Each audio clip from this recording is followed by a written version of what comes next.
প্রথম বর্ষে আমাদের সবাইকে হিউম্যান বোনস কিনতে হয়, এটা কি মৃত ব্যক্তির মর্যাদার সাথে সাংঘর্ষিক নয় কি? অবশ্যই সাংঘর্ষিক, অবশ্যই এটা আমাদের করা উচিত না। এখন বিকল্প যদি কোনো পথ আপনার কাছে না থাকে, কিন্তু যদি আপনি বাধ্য হন শেখার প্রয়োজনে, বিক্রি ডেফিনেটলি আপনি করবেন না। আপনি দান করবেন অন্য কোনো স্টুডেন্টকে, সাদাকা করে দিবেন যে তুমি এ করো। কিন্তু এটাও মানব দেহ নিয়ে এই এক্সপেরিমেন্ট, এটার বিকল্প যেহেতু আছে, পৃথিবীর উন্নত দেশগুলোতে আমরা জানি যে তারা ডামি দিয়ে তাদের এই কাজটা সারে, তো আমরা কেন সেটা করব না? আমাদের এটার জন্য দরকার কথা উঠানো, দরকার ভয়েস রেজ করা, দরকার এটার জন্য আমাদের প্ল্যান প্রোগ্রাম করা, যাতে বিকল্প পথ পাই। আল্লাহ তাআলা বলেছেন লাকাদ কাররামনা বানি আদম। হাদিসে আসছে নবী সাল্লাল্লাহু আলাইহি ওয়াসাল্লাম বলেছেন কাসরু আজমিল মাইয়িতি কাকাসরি হাইয়া। একজন মৃত মানুষের হাড্ডি ভাঙা আর জীবিত মানুষের হাড্ডি ভাঙা সমান।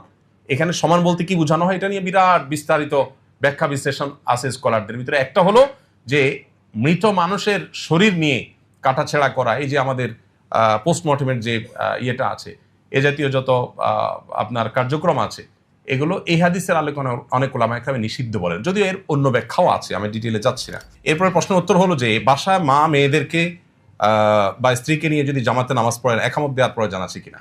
একামতের কনসেপ্ট আমাদের বুঝতে হবে।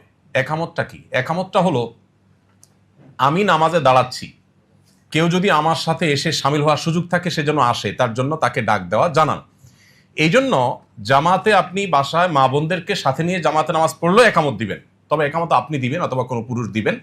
আর এমনকি একাও যদি আপনি কোনো ফরজ নামাজ পড়েন তাহলেও আপনি একামত দিবেন। কেন?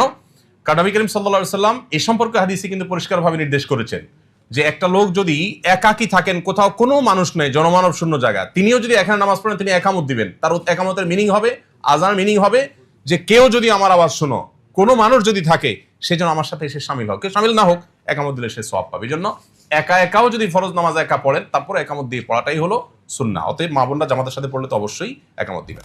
মসজিদের প্রধান জামাতের পর আবার কেউ জামাত করতে চাইলে তার নিয়মাবলী সম্পর্কে বিস্তারিত জানতে চাই। মসজিদের প্রধান জামাত হয়ে গেলে আর জামাত করা যাবে কিনা, এটা আরেকটা প্রশ্ন। তো এক্ষেত্রেও হানাফি থটে ওলামায়ে কেরাম বলেন যে করা যাবে না, মাকরুহ বলেন ওরা। যুক্তি কি? যুক্তি হলো যে এভাবে যদি সেকেন্ড থার্ড অপশন রাখা হয়, তাহলে মূল জামাতের গুরুত্ব মানুষের কাছে কমে যাবে। এই যুক্তিতে ওনারা মাকরুহ বলেন। কিন্তু এর বিপরীতে আমরা অবশ্য নবী করিম সাল্লাল্লাহু আলাইহি সাল্লামের জীবনীতে একটা ঘটনা পাই। আপনারা অনেক হাদিসে শুনেছেন যে নবী সাল্লাল্লাহু আলাইহি সাল্লাম জামাতে নামাজ পড়ার পর এক ব্যক্তি মসজিদে প্রবেশ করলেন একা, তার নামাজ এখনো পড়া হয়নি, কোন একটা ফরজ নামাজ। তখন নবীজি বললেন যে তোমাদের কে আছো যে এই লোকটার সাথে জামাতে পড়ে তাকে জামাতের সওয়াব পাইতে হেল্প করবা? তখন একজন হাত তুললেন, বললেন ঠিক আছে তাহলে তুমি পড়ো। তো এই হাদিস থেকে দ্বিতীয় জামাতে সাহাবীদের পড়ার বিষয়টা সাব্যস্ত হয়।